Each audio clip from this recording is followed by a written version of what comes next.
Enjoyment is not the same as pleasure because pleasure is limbic. Anything that can be addictive, which pleasure-filled things typically can, if you do them compulsively over and over and over again, it will make you less happy. But here's, when people ask me, so does that mean I should never drink alcohol? I should never gamble? No. You need to add two things to turn them into enjoyment. You need to add people and memory. Because if you add people and memory to something, then you're moving the experience into your prefrontal cortex. That's when it's fully human. That's when it's not an animal experience, it's a human experience. And that is a very important part of your happiness. And so the big question is, if something's addictive, if you're doing it alone, you're probably doing it wrong. What about sex? Pornography and masturbation is alone, and that's not good for you, is the whole point.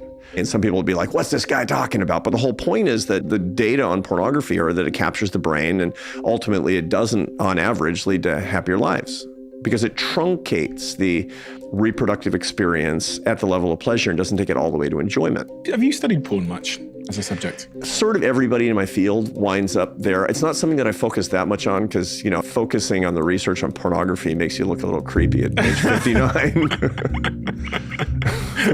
It's not a good look. It's like, so what do you study? It's like, yeah.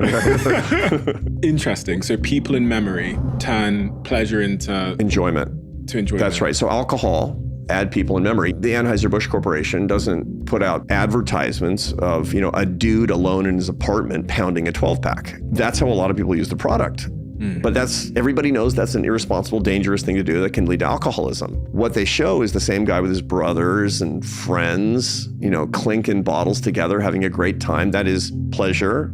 Alcohol plus people plus memory equals enjoyment, and that leads to happiness, because they want to join their brand to happiness, not just to pure pleasure, and certainly not to addiction. Same with like Coca-Cola. All the Coca-Cola ads are like the World Cup with your friends, and in summer with your friends. And outside. And that's actually less addictive. I mean, there are certain, the sugar and caffeine are certainly addictive, but they don't have the same properties of brain capture in the same way, for sure, because they don't stimulate as much dopamine as something like alcohol does. And so they're less likely to make you really addicted. But the whole point is that it does give you a little bit of pleasure, but it makes you way happier if you get to enjoyment, and you only get that when you're doing it with people.